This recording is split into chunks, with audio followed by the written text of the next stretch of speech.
So let's speak to social commentator and director at Rivonia Circle Tessa Dooms and political analyst Ongama Mtimka. Thank you so much to you both for your time. I'll begin with you, Ongama. How worried should the Democratic Alliance be around the departure that we've seen of black leaders? I see that Ongama's picture is still a bit frozen. Let's go to you, Tessa, with this question. How worried should the DA be about these departures?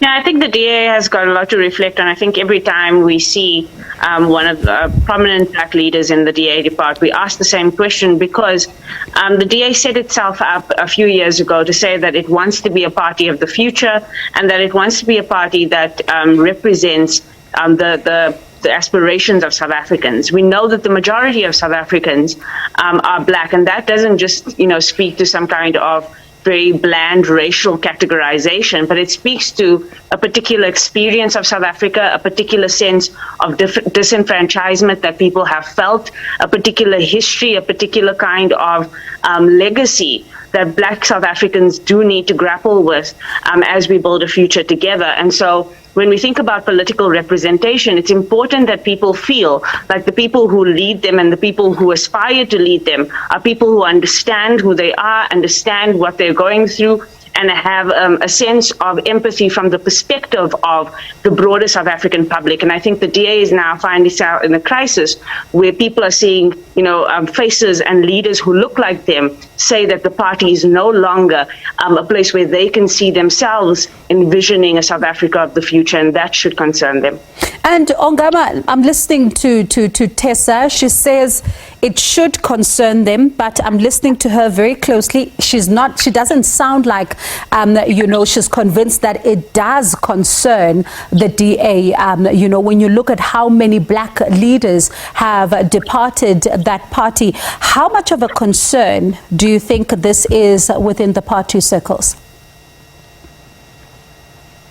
So I don't think a dominant faction of the party, it's a concern at all. Ongama, I'm going to ask the team to try and re-establish a better line with you. Now, we are battling to hear from you. I'll stay with Tessa just for a short while, and then I'll be notified as soon as you are back. Now, Tessa, in her letter, when you look at what Mbali Nguni says, she says, that for her, this was not a decision that was taken lightly. She really paints a picture of somebody who thought long and hard about this decision that she was about to take. Are you surprised, though, given how vocal she's been about certain issues, that things came to this point? Certainly not. I think anyone who has followed Mbali Nguni's trajectory as a politician and a leader within the DA knows that she's always been very vocal about issues within the DA, and not only, in typical fashion about questions of race in the party, as many people who have left the DA in the recent past have highlighted, but questions of just being heard as a DA member and as a DA leader. I think she has got a double-edged sword that she's had to fight against, not only being black, but also being a woman and being young. And I think there are many disadvantages that come with those kinds of positionalities in our society, where people's voices are not heard because they're not seen as being of a particular status and therefore having authority to speak or experience to speak. I mean, I was taken aback by Douglas Gibson referring to Mbali as a junior politician upon her exit and his commentary, as if she had not been in the DA for 15 years, most of those years as a leader and a core leader in the DA that's canvassed for votes, that's built structures. And I think it's that kind of thing that shows that the DA really isn't a party that is taking seriously its ability to grow a party from within its ranks, and to make sure it affirms leaders who are doing the kind of political work that they say they want to do, which is grow the party and take the country forward. And Ongama, I do believe that you are back with us. Do you think it's giving the DA sleepless nights, the fact that it's losing black leaders? It's not giving sleepless nights, especially to the inner core. So the party, in my view, has done a strategic review of its path to power. and since the 2019 election. Helen Zille, when she started and succeeded Tony Leon, was of the strong view that in order for the DA to get to power, it needed to become broad church. And obviously that strategy worked and saw the party grow beyond the story of securing victory for minorities, which was Tony Leon's, securing its base among minorities, which was Tony Leon's success. Helen Zille succeeded in pushing the party beyond its core constituencies.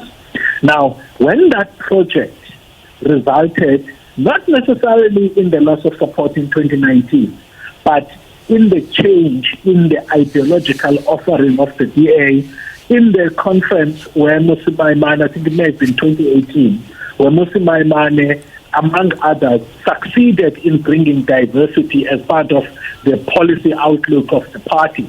That's where I think Helen Zille and others were shaken as far as the true implications of the journey that she had started.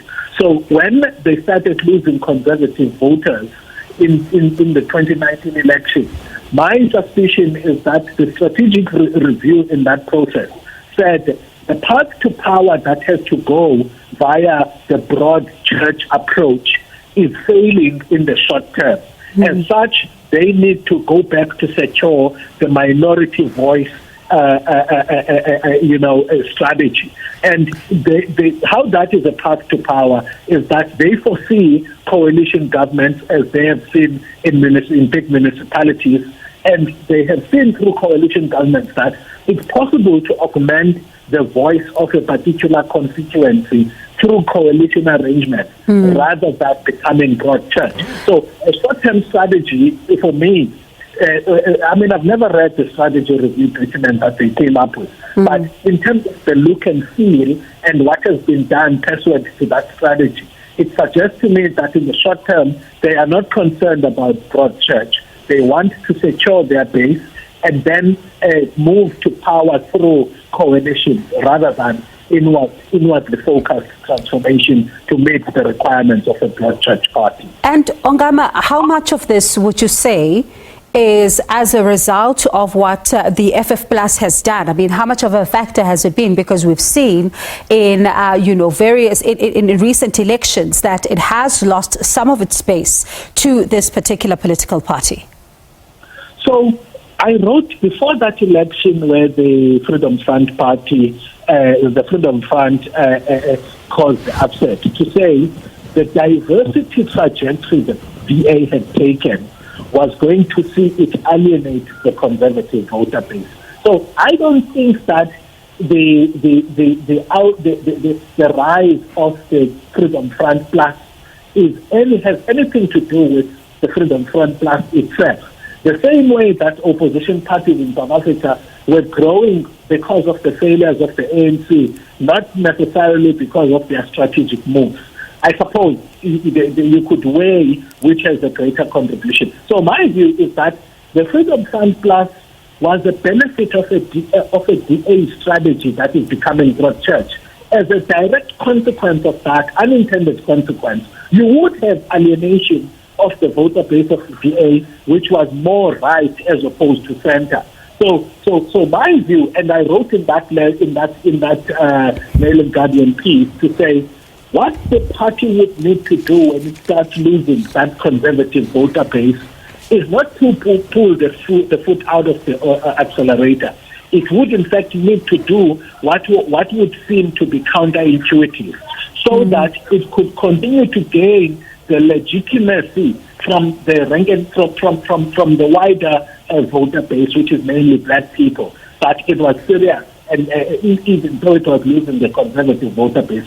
And my view was that it would be a matter of one or two elections if the cumulative effect of losing conservative voters being felt in the DA, and soon thereafter that trajectory would change. Obviously, they've chosen the less courageous path of securing base rather than courageously leading through that those uncertain waters of being left by a key constituency while you were pursuing a broader constituency. Now, Yeah. Pardon me, Tessa, one of the things, that we saw Mbali say, and I remember that open letter that she penned in 2020, part of it she talks about this insider and outsider clique that she talks about within the party that she said worried her. But I was very interested in the part where she says it's not race issues that are destroying the party, but power grabs by individuals within the party who have what she called vested interests. Would you agree with this statement? I would say that actually her framing of the question of the cult of personality within the DA when she ran for federal leader in 2020 probably sums that up best. What you're seeing in the DA is strong personalities who have a historical link to the upper echelons of the DA's leadership, and seem to have the support, perhaps, of, the unseen layer of the DA's leadership, which is its funders, its backers, its traditional base holders, really saying that they're not willing to let go of the reins of the party. Even when you had a Mmusi Maimane at the front, there was always the sense that the public had that it wasn't just him, that he wasn't able to be his own man and a leader in his own right. And I think we may be doing that much based on intuition and what we just feel from a party when we engage with it. But I do feel like when we saw Helen Zille come back into the party, it affirmed the fears of many South Africans that this was not an authentic leader that was being put forward, but that there was still some sort of control by the old guard of the DA. And then you see the likes of a Helen Zille come to the fore. You see a John Steenhuisen come to the fore and really make it about their own personality and leadership rather than a sense that this is what's good for the party. And Ongama, when I was looking at her recent statement, I couldn't help but get a sense that she was worried about some of her black counterparts that she is leaving within the party. Did you get that sense as well? Well, I did, and we must think about it, Bongi. So Helen Zille has a contradictory legacy in the DA. She's one person who courageously led this path towards both church. And you have to feel for people like James Self, Ethel Trollip, Mmusi Maimane, among others. Because I see, that her agency was very strong in that path that she took earlier on to get the DA to be transformed. Now, the very success of that project, and by the way, I think Tessa used the word control, the very success of that project was always going to be attract critically thinking black leaders who are going to challenge the soul of the party in terms of what its offering was to South Africans. If you look at Mbali Nguni's last paragraph there, she's decrying the fact that she thinks that this current party is no longer the one that is open to collaboration, among other things, and is not focusing on making South Africa the equitable, just country it needs to be. You see, those words that she's using there suggest that when these black leaders were recruited to the Democratic Alliance, they bought indeed to liberal politics, but also recognizing the background that they come from, wanted to drive a Democratic Alliance that was more nuanced in its liberal politics, one that was embracing both the complex and contradictory history of the country, while at the same time not alienating to white people in South Africa. And that balance is the one that is now being challenged on the right by the Freedom Front, plus on the left by the economic freedom fighters, among others. Tessa, as a final question, I cannot help but, as I listen to Ongama, think back to some of what we've heard being said about the party in the public domain. I mean, we've seen the resignation of Mmusi Maimane, we've seen Herman Mashaba, Bongani Baloyi, among other leaders, and now Mbali Nguni. Some have suggested in the public discourse that it may be ridding itself of black leaders, but of course it has denied this over years. But when you look at what is going on, would you say that those who are, worried that the party may be ridding itself of black leaders could be true?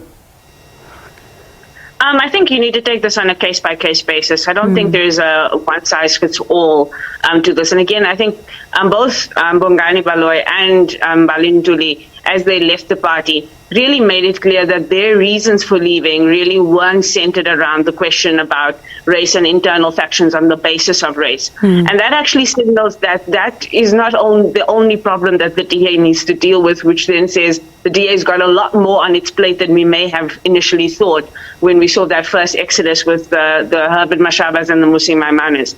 That they've got a broader question of leadership that they need to address, a broader question of organizational culture that they need to address, and a question that says, for a party that prides itself, and it definitely prided itself in the last 10 years, on being able to attract young black leaders, straight out of university, straight out of, in the youth of their lives, but not being able to graduate those people into the front line of the party. That is a core issue, and it says that there's more going on here than just race. Definitely, and also as you look at the fact that she even goes further to even say that they're not even doing much of a good job when it comes to diagnosing problems. So it does look like there's a lot that the party needs to be seized with in order to try and understand what exactly is going on. But that's all we have time for. Thank you so much to you both for your time. That was Tessa Dooms. She is, of course, a social commentator and director at Rivonia Circle, as well as Ongama Mtimka, a political analyst.